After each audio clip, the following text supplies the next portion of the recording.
এই মুহূর্তে নজর রাখবো নয়া আতঙ্কে, অর্থাৎ ডিপফেকের পর এবার আতঙ্ক বাড়াচ্ছে ক্লিয়ার ফেক। ডিপফেকের থেকেও ভয়ঙ্কর এই ক্লিয়ার ফেক এমনটাই মনে করা হচ্ছে। বিশেষ করে যা ভয় ধরাচ্ছে ম্যাক ব্যবহারকারীদের। কেন ভয় ধরাচ্ছে? কারণ জানা যাচ্ছে যে শুধুমাত্র ছবি নয়, গায়েব হয়ে যেতে পারে তথ্য এবং ফাইলও। শুধু ছবি নয়, ডিপফেকের পর এবার ক্লিয়ার ফেক, যাতে কিনা গায়েব হয়ে যেতে পারে তথ্য এবং ফাইলও।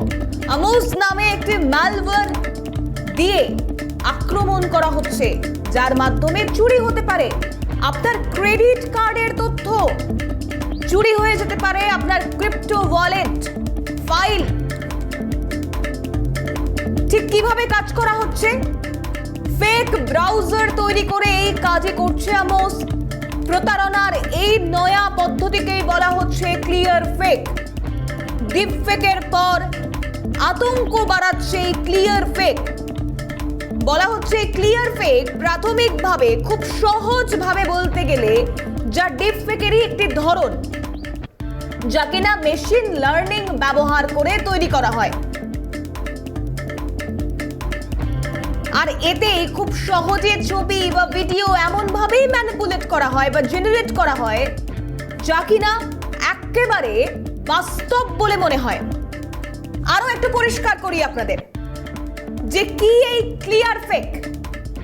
গ্রাফিক্যালি দেখুন, আপনাদেরকে দেখানোর চেষ্টা করি যে কি এই ক্লিয়ার ফেক। মেশিন লার্নিং ব্যবহার করে তৈরি করা ডিপফেকেরই একটা ধরন এই ক্লিয়ার ফেক,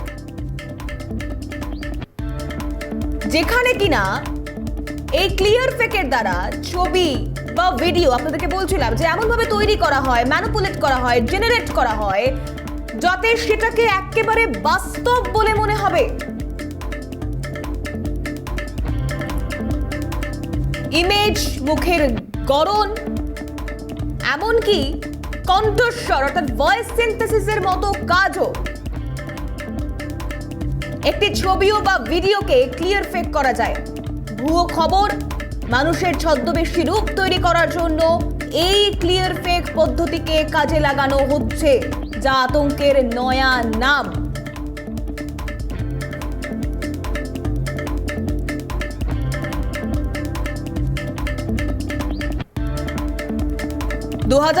সালে প্রথমেই এই নতুন সাইবার ঝুঁকির ইঙ্গিত দিয়েছিলেন একসময় গবেষকরা।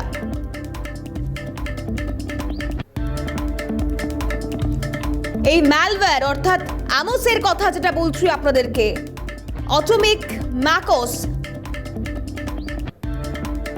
যার এই ম্যালওয়্যারটি একবার ভুক্তভোগীর ডিভাইসে ইনস্টল হয়ে গেলে মুহূর্তের মধ্যে জালিয়াতরা তার স্পর্শকাতর যে কোনো তথ্য জানতে পারবে। কিন্তু এখান থেকে তো বেরিয়ে আসতে হবে। কিভাবে ক্লিয়ার ফেক থেকে বাঁচার সম্ভব? কি উপায় রয়েছে? এক, কোনো অজানা অচেনা লিঙ্কে ক্লিক করা থেকে প্রাথমিকভাবে এবং খুব প্রথম স্টেপে বিরত থাকতে হবে আমাকে, আপনাকে। দুই, অপারেটিং সিস্টেম এবং সফটওয়্যার আপ টু ডেট রাখা সেক্ষেত্রে খুব প্রয়োজনীয় বলেই মনে করা হচ্ছে। তিন, অপরিচিত সোর্স থেকে সফটওয়্যার ডাউনলোড বন্ধ করতে হবে ইমিডিয়েটলি। চার, এই ম্যাকোস গেটকিপার সুরক্ষা বাইপাস করার অনুরোধ এলেও সেক্ষেত্রেও প্রত্যেককে সতর্কতা অবলম্বন করতে হবে, এমনটাই মনে করছেন বিশেষজ্ঞরা। পাঁচ, ম্যাক অ্যাপ স্টোরের বাইরে থেকে অ্যাপ ডাউনলোড বন্ধ করতে হবে।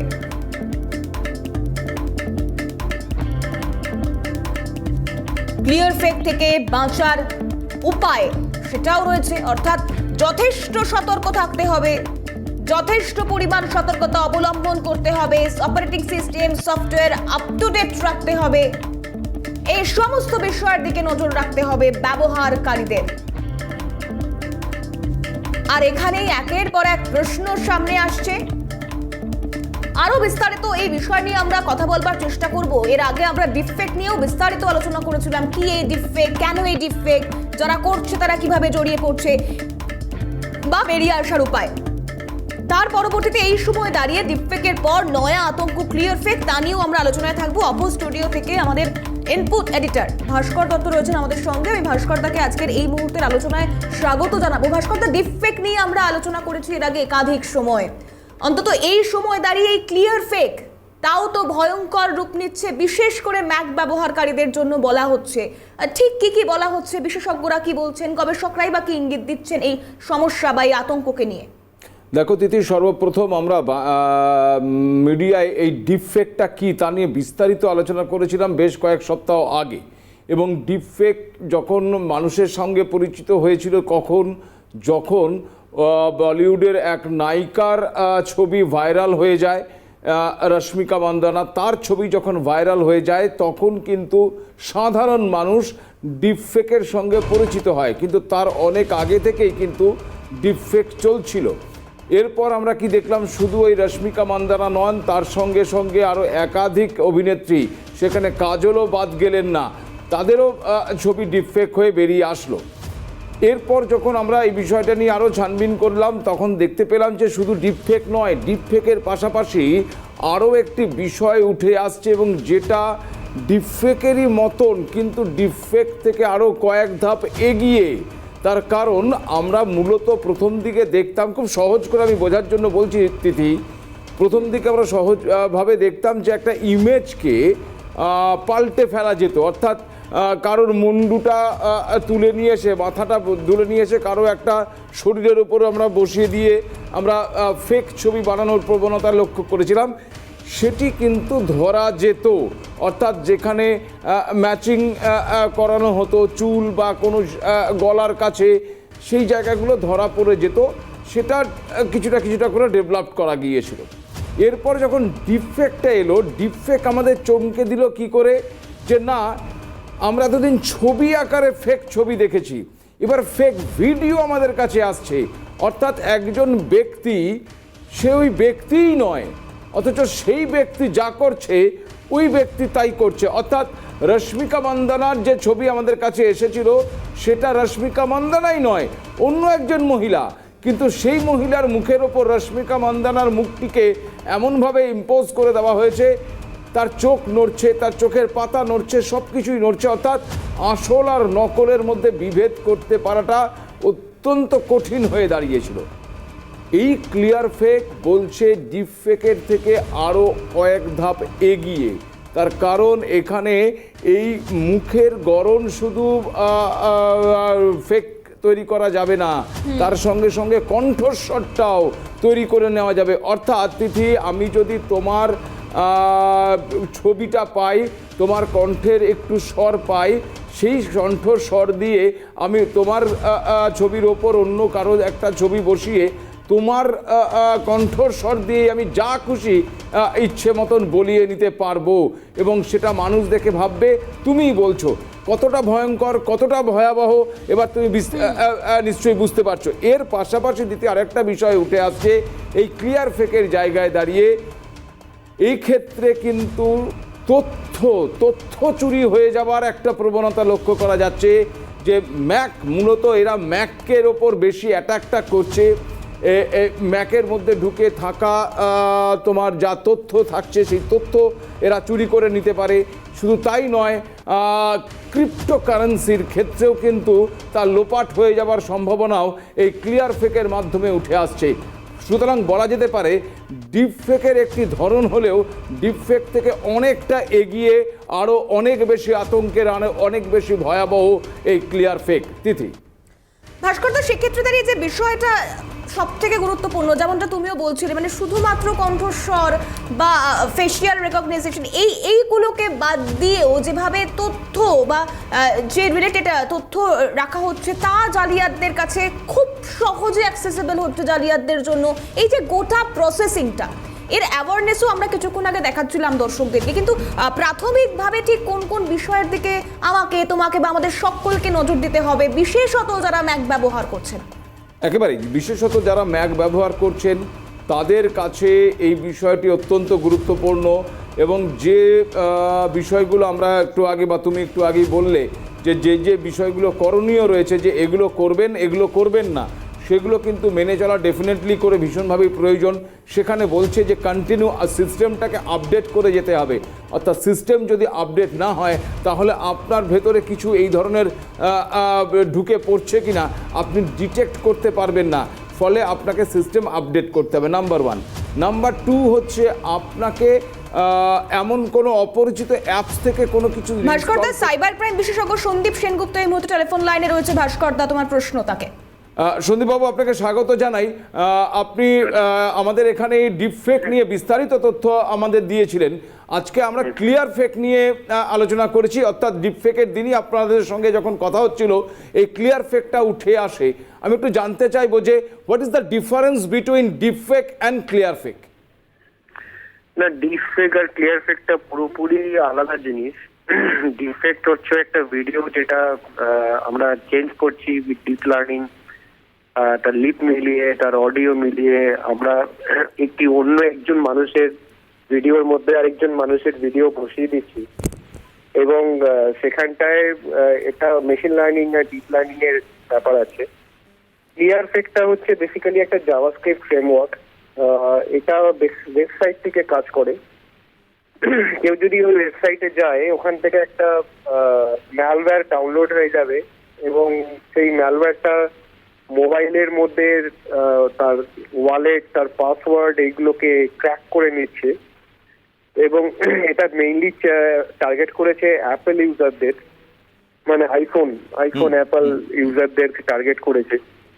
এবং এখন অব্দি জানি না ভিকটিম আছে কিনা, আমার কাছে সেরকম খবর আসেনি, কিন্তু যে নেচার অফ অ্যাটাকটা শুনতে পাচ্ছি সেখানে কিন্তু আগামী দিনে বেশ কিছু ভিকটিম হওয়ার সম্ভাবনা আছে। তো একটু খেয়াল রাখতে হবে যে এটা শুরু হচ্ছে একটা ফেক ব্রাউজার অ্যালার্ট দিয়ে। এরকম ফেক মানে ব্রাউজার অ্যালার্ট দিলে কোথাও যদি লিঙ্ক থাকে, সেই লিঙ্কটা ক্লিক করলে কিন্তু এটা সঙ্গে সঙ্গে ওয়েবসাইটটার মধ্যে রিডাইরেক্ট হয়ে যাচ্ছে, এবং ওখানে একটা হিডেন ফ্রেম আছে যেখান থেকে এই জাভাস্ক্রিপ্ট অপারেট করছে, এবং ওই ম্যালওয়্যারটা ডাউনলোড করে দিচ্ছে ফোনের মধ্যে। তো সেখানটায় মানুষকে একটু অ্যালার্ট থাকতে হবে যে কোনো যদি লিঙ্ক চলে আসে যে এরকম একটা ব্রাউজার অ্যালার্ট, বা সেখানে কিন্তু ক্লিক করা যাবে না। না, এবার ঘটনা হচ্ছে সন্দীপবাবু, আমি একটু জানতে চাইবো যে আপনি যে ব্রাউজার অ্যালার্টের কথা আপনি বললেন, এখন তো অ্যাপস বিভিন্ন রকমভাবে বিভিন্ন জায়গা থেকে অ্যাপসও পাওয়া যাচ্ছে। এই অ্যাপসের মাধ্যমেও কি ম্যালওয়্যারটা ঢুকে পড়তে পারে? দেখুন, আমাদের একটা খুব মজার প্রশ্ন করলেন। আমাদের হোম মিনিস্ট্রি, মানে গভর্নমেন্ট অফ ইন্ডিয়া, তারা কিন্তু 400-র উপর অ্যাপকে বলেছে ব্যবহার না করতে, এবং যে অ্যাপগুলো কিন্তু এখনো প্লে স্টোর, অ্যাপ স্টোরে আছে, কিন্তু গভর্নমেন্ট বলছে এই অ্যাপগুলো কিন্তু মধ্যে ম্যালওয়্যার আছে। হ্যাঁ, আপনি একটু গুগল করলেই দেখতে পারবেন প্রায় 400-র মতো অ্যাপ কিন্তু অফিসিয়ালি হোম মিনিস্ট্রি মানা করেছে ব্যবহার করার জন্য, কারণ ওরা বলেছে যে এগুলোর মধ্যে ম্যালওয়্যার এবং এগুলো ফোনকে স্পাই করে, ভবিষ্যতে প্রবলেম হওয়ার সম্ভাবনা আছে। সুতরাং অ্যাপ স্টোর, প্লে স্টোর থাকলেই যে আমার একটা অ্যাপ সিকিউরড হবে এটা কিন্তু আর কোনো ভরসা নেই। যখন অ্যাপগুলো ইনস্টল করা হচ্ছে তখন তার পারমিশনটা দেখা উচিত যে আমি কিরকম পারমিশন চাইছে, এবং আমি সেই পারমিশনগুলো দিতে কমফোর্টেবল কিনা। মানে একটা কন্ট্যাক্ট, আমার লাইভ লোকেশন, আমার মাইক্রোফোন, আমার অ্যালবাম, আমার ক্যামেরা, এত কিছু পারমিশন দিলে আমার প্রাইভেসি আদৌ থাকবে কিনা, বা আমার ওইখান থেকে কোনো ব্যাংকিং ট্রানজাকশন যদি হয় তাহলে আমি আমার SMS এ পারমিশন দেবো কিনা, কারণ তো ওটিপিতে পেয়ে যাবে। তো এই সমস্তগুলো মাথায় রেখে কিন্তু অ্যাপটা ইনস্টল করা উচিত। এবং আমি তো বলবো যে যখন একটা যে আমাদের তো ম্যাক্সিমাম লোকের ভয় হচ্ছে ব্যাংকিং ট্রানজাকশন, টাকা চলে যাবে।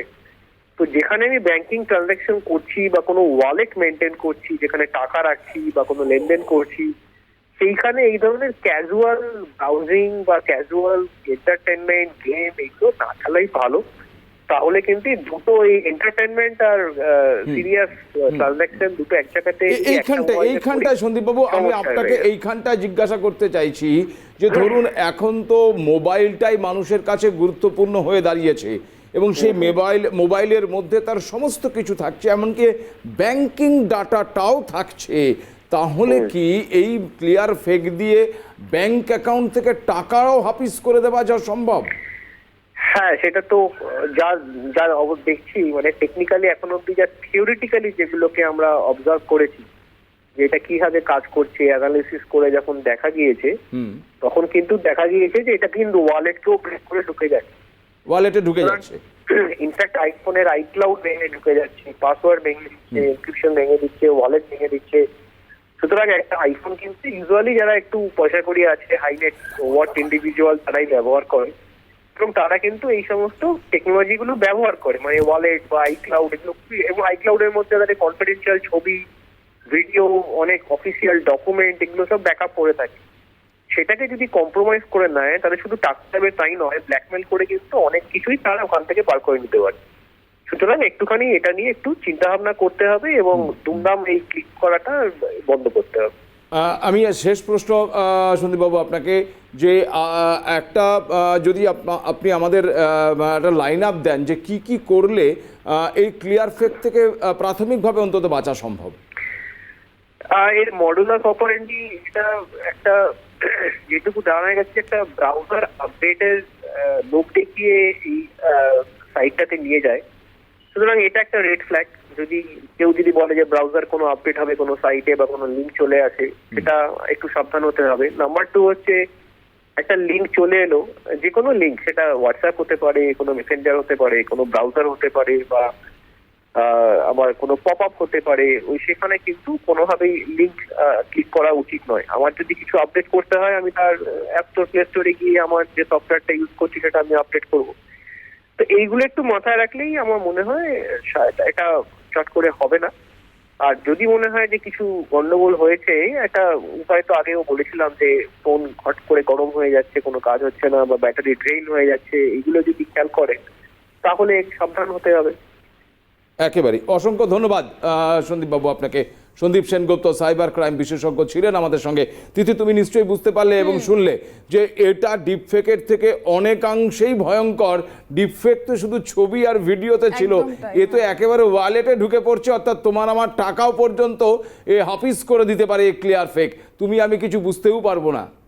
এক্স্যাক্টলি ভাস্কর, তো এখান থেকে অর্থাৎ এই যে সাইবার ঝুঁকির প্রবণতা যতদিন যাচ্ছে, একে একে ডিপফেক হোক বা তার থেকেও ভয়ঙ্কর রূপ নেওয়া ক্লিয়ার ফেক হোক, এই সাইবার ঝুঁকিটা কিন্তু বাড়ছে, কমছে না। সেক্ষেত্রে বিপত্তি বাড়ছে, প্রতারণা, জালিয়াতি, সমস্ত কিছু বাড়ছে। ভাস্কর, আমাদের সঙ্গে থাকো। এই মুহূর্তে আমি একটু শোনানোর চেষ্টা করব দর্শকদেরকে যে অপর সাইবার বিশেষজ্ঞ আবির অতর্থী তার সঙ্গে যখন আমাদের কথা হয়েছিল, এই কি করে ক্লিয়ার ফেক কাজ করছে, কোন ওয়েতে কাজ করছে, বা কি ক্লিয়ার ফেক, তিনিও বোঝানোর চেষ্টা করেছেন, তার মতো করে তিনি জানিয়েছেন আমাদেরকে। একবার শোনাবো তার প্রতিক্রিয়া। দেখুন, ক্লিয়ার ফেক হলো এক ধরনের ফেক ব্রাউজার আপডেট ক্যাম্পেইন, যেটা এখন হ্যাকাররা চলছে। এই ক্যাম্পেইনে যদি ফাঁদে কেউ পা দেয়, তার কিন্তু মোবাইল, ল্যাপটপ সম্পূর্ণরূপে কম্প্রোমাইজ হয়ে যেতে পারে। নট অনলি দ্যাট, আপনার পুরো ব্যাঙ্ক অ্যাকাউন্ট কিন্তু ফাঁকা হয়ে যেতে পারে। বেসিক্যালি দেখতে গেলে ক্লিয়ার ফেক হলো একটা জাভাস্ক্রিপ্টের ফ্রেমওয়ার্ক, যার মধ্যে কী করে হয়েছে যে হ্যাকাররা কম্প্রোমাইজড ওয়েবসাইটে, মানে যে ওয়েবসাইটগুলোতে বিভিন্ন ধরনের প্রবলেমস আছে, লুফোলস আছে, সেই লুফোলসগুলোকে কম্প্রোমাইজ করে এই ক্লিয়ার ফেক ফ্রেমওয়ার্কটা, জাভাস্ক্রিপ্ট ফ্রেমওয়ার্কটা ইনজেক্ট করে দিয়েছে। প্লাস হ্যাকাররা এটাও করেছে যে প্রচুর ফেক ওয়েবসাইট বানিয়েছে, যে ওয়েবসাইটগুলো ডিটো দেখতে অরিজিনাল ওয়েবসাইটের মতো, এবং তার মধ্যে এই ক্লিয়ার ফেক ফ্রেমওয়ার্কটা ইনজেক্ট করা আছে। এইবার যারাই কিন্তু ওই সব ওয়েবসাইটগুলোতে যাচ্ছে, সাথে সাথে কিন্তু তাদের কাছে একটা নোটিফিকেশান আসছে যে তোমার ব্রাউজার আপডেট করতে হবে। সেই ব্রাউজারটা জেনারেলি ক্রোম হচ্ছে বা সাফারি ব্রাউজার। এইবার যখনই আপনি এই ব্রাউজার আপডেটের যে পেজটা, সেটা দেখতে কিন্তু ডিটো, আপনার এটা ফেক পেজ, এই ফেক পেজটা কিন্তু দেখতে ডিটো অরিজিনাল আপডেটের পেজের মতোই। আপনি যদি এই আপডেটটা ক্লিক করে ইনস্টল করেন, সাথে সাথে আপনার সিস্টেম মোবাইলে কিন্তু ম্যালওয়্যার চলে এলো।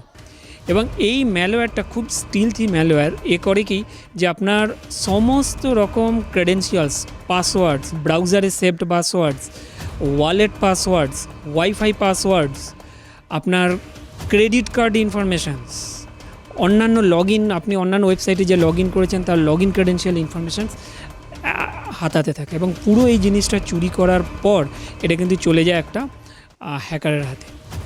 সাইবার বিশেষজ্ঞ প্রতিক্রিয়া আপনাদেরকে শোনালাম। আমি আবার একটু ভাস্করদার কাছে যাওয়ার চেষ্টা করবো। ভাস্করদা, সন্দীপ বাবুর সঙ্গে আমরা কথা বললাম, আবির বাবুর বক্তব্য আমরা শোনালাম, এবং তুমি যে বিষয়টা বিশ্লেষণ করলে, সেখানে দাঁড়িয়ে একটা প্রশ্ন যেটা বারংবার মাথায় আসছে যে আমরা আধুনিক হচ্ছি, অত্যাধুনিক হচ্ছি, একটা মুঠো ফোন বন্দি জীবনযাপন, সমস্ত কিছু আমরা আমাদের একটা মোবাইল ফোন দিয়ে অ্যাক্সেস করতে পারছি।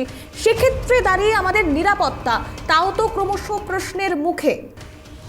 দেখো তিথি, একদিকে যখন বিজ্ঞান যত বেশি অগ্রগতি করেছে, আমি আসবো, একটু ইন্টারাপ্ট করছি। প্রাক্তন পুলিশ কর্তা অরিন্দম আচার্য এই মুহূর্তে টেলিফোন লাইনে রয়েছেন। ভাস্করদা, অরিন্দম বাবু, যে বিষয় নিয়ে আমাদের আজকের বিষয়টি, সেটি হলো ক্লিয়ার ফেক। এর আগে ডিপ ফেক আমরা দেখেছিলাম, যেখানে ছবি এবং ভিডিও ফেক বা ভুয়ো তৈরি করে দেওয়া হচ্ছে, একদম অরিজিনাল, অর্থাৎ একেবারে আসলের মতন লাগছে। এইবার আসছে ক্লিয়ার ফেক। তার থেকে এক ধাপ এগিয়ে কেন বলা হচ্ছে, এই শুধু ছবি বা ভিডিও করতে পারছে না, সাথে সাথে কণ্ঠস্বরটিও করছে। আর পাশাপাশি মোবাইল ফোনে ঢুকে গিয়ে কিংবা আপনার ল্যাপটপে ঢুকে গিয়ে সেইখানে থাকা সমস্ত তথ্য চুরি করে নিতে পারে, এমনকি আপনার ওয়ালেটে ঢুকে আপনার কারেন্সিও সে নিয়ে চলে যেতে পারে। কিভাবে দেখছেন গোটা বিষয়টাকে? হ্যাঁ, সত্যি, এটা তো আমি মোটামুটি তো এগুলো খোঁজ রাখি, কিন্তু আগে এইটা দেখতাম যে ভয়েস কলটাকে নিয়ে এই সমস্ত করে নানা রকম ভাবে সমস্ত, এবং শুধু তাই না, অনেক সংসার পর্যন্ত আজকে ভেঙে যাচ্ছে। মানুষ কিছুটা অ্যাওয়ারনেস হয়েছে, কিন্তু বিভিন্ন জায়গায় যে পদ্ধতিতে বিজ্ঞান আমাদের অভিশাপ না, বিজ্ঞান আমাদের উন্নতির দোরগোড়ায় পৌঁছে দিয়েছে। বিজ্ঞান আজকে যেমন আজকে ওই চাঁদে পৌঁছে দিয়েছে, তেমনি এরাও তো বিজ্ঞানের দৌড়তে আজকে এগিয়ে আসছে। কিন্তু এইটার জন্য আমি প্রথমেই আপনাকে বলবো, মিস্টার রবি শঙ্কর, উনি যখন আইনমন্ত্রী ছিলেন, উনি কিন্তু এটা নিয়ে ঝাঁপিয়ে পড়েছিলেন। ওদের সম্প্রতি জানেন যে ইন্ডিয়া গভর্নমেন্টকে 1000 থ্যাঙ্কস জানাচ্ছি। নাভিক বলে যেটা বের করেছে, এটা যখন লঞ্চ হয়ে যাবে এটা আর সম্ভব হবে না। কিন্তু আপনারা যেটা প্রচার করছেন, এটা করতে হবে এই কারণেই, কারণ সাংঘাতিক ভাবে এটা স্প্রেড আউট হয়ে গেছে। সাংঘাতিক একটা গ্রুপ কেন করছে, যেহেতু চিটিংবাজি আজকে 2 নম্বরই হচ্ছে কি আমরা অবলম্বন করেছি, নট গ্রহণ, অবলম্বন করেছি। এই জন্য এক সংখ্যক দুষ্কৃতী এরা আজকে মেতে উঠেছে কিভাবে এই সমস্ত করে ব্ল্যাকমেইলিং করে কিভাবে লক্ষ লক্ষ টাকা উপার্জন করা যাবে। অতএব এই ক্ষেত্রে যে আরো প্রয়োজন হচ্ছে মানুষকে ইমিডিয়েট হচ্ছে গিয়ে যে আজকে অ্যাওয়ারনেস করা, প্লাস যে সমস্ত কমপ্লেনগুলো হবে সেই কমপ্লেনগুলো যদি আজকে প্রম্পটলি অ্যাকশন হয় এবং তাদের যদি শাস্তি হয়, এবং তাদের যে রিং লিডার যারা আছে, রুট অফ অল এভিলস আছে, তাদেরকে কিন্তু অ্যারেস্ট করে কনভিকশন দেওয়াতেই হবে। তা নয়তো আমাদের অনেক হ্যারাসমেন্ট করতে হবে, আর কিছু দিয়ে হয়তো 6 মাস। একেবারেই অসংখ্য ধন্যবাদ অরিন্দম বাবু আপনাকে। অরিন্দম আচার্য ছিলেন প্রাক্তন পুলিশ কর্তা। তিথি, এই যে বিষয়টি অরিন্দম বাবু বললেন, কিন্তু তার আগে যেটি সন্দীপ বাবুর কাছ থেকে আমরা যেটা জানতে পারলাম, যেটা সাধারণ মানুষকে জানানো অনেক বেশি জরুরি, যে এই ডিপ ফেক এবং ক্লিয়ার ফেক দুটো থেকেই কিন্তু আমাদের সচেতন থাকতে হবে। এবং তুমি যেটা প্রশ্ন করেছিলে যে আমরা প্রযুক্তিগত উন্নতি যতই হচ্ছে ততই তো দেখছি এই ধরনের বিষয়গুলো আমাদের সামনে আসছে। এটা ছিল, আছে এবং আগামী দিনেও থাকবে। তিথি, এর সঙ্গেই আমাদের লড়াইটা করে যেতে হবে। তার কারণ যারা এই কাজটি করছে, অর্থাৎ এই ডিপ ফেক বা ক্লিয়ার ফেকের মাধ্যম দিয়ে প্রতারণার ফাঁদটি তৈরি করছে, they all are very much intelligent person. তারা কিন্তু কেউ তোমার আমার মতন এরকম মানে সাধারণ লোক নয়। তারা কম্পিউটারে এক একজন মাস্টার, এবং তারা মাস্টার বলেই সেই কাজটি অত্যন্ত সহজেই তারা করতে পারছে। সেই কম্পিউটারের ইতিহাসে যদি আমরা যাই, তাহলেও দেখব যে এই ভাইরাসটা তৈরি করারও একটা আলাদা ইতিহাস রয়েছে, যে ভাইরাস তৈরি হওয়া এবং ভাইরাস তৈরি হওয়ার পর তারপর অ্যান্টিভাইরাস তৈরি হওয়া। তো সুতরাং খুব স্বাভাবিকভাবেই প্রযুক্তি যত উন্নত হয়েছে, প্রযুক্তির একটা পজিটিভ দিক থাকলে একটা নেগেটিভ দিক তো থাকছে। নেগেটিভটাকে কি করে রোধ করা যায়, তার জন্যই আমাদের এই অনুষ্ঠান। মানুষকে সচেতন করে তোলা, এবং অবশ্যই আমরা আশাবাদী যে যারা এইগুলো নিয়ে কাজ করছে, এই সন্দীপবাবুর মতন মানুষেরা, তারা ডেফিনেটলি করে কিছু না কিছু ওয়ে বের করবে এই সিকিউরিটির, এই বিষয়ে সিকিউরিটি নিয়ে আসার। তার আগে পর্যন্ত কিন্তু আমাদের অনেক বেশি সচেতন হতে হবে। তিথি, একদমই তাই ভাস্করদা, আপাতত ধন্যবাদ জানাবো। আমার সঙ্গে সরাসরি ইনপুট এডিটর ভাস্কর দত্ত ছিলেন আমাদের সঙ্গে। ভাস্করদাকে ধন্যবাদ জানাবো। এবং তার পাশাপাশি যে বিষয়টা বারংবার ভাস্করদা বলছিলেন এবং সাইবার ক্রাইম বিশেষজ্ঞ তারা বলছেন, প্রাথমিকভাবে আমাকে, আপনাকে, আমাদেরকে, বিশেষত যারা ম্যাক ব্যবহার করছেন তাদেরকে সমস্ত রকমভাবে প্রাথমিক যে সতর্কতামূলক ব্যবস্থা নিজেদের নেওয়া প্রয়োজন, সেটা অ্যাপ ইনস্টলের ক্ষেত্রে হোক, আপডেট করার ক্ষেত্রে হোক, এই সমস্ত রকম ওয়েআউটগুলোকে নজর রাখতে হবে এবং ভীষণ সতর্কতার সঙ্গে প্রত্যেকটা পদক্ষেপ নিতে হবে, যাতে কোনোভাবেই এই যে ডিপফেকের পর ক্লিয়ার ফেকের ভয়ঙ্কর রূপ তা আমাকে আপনাকে গ্রাস করতে না পারে।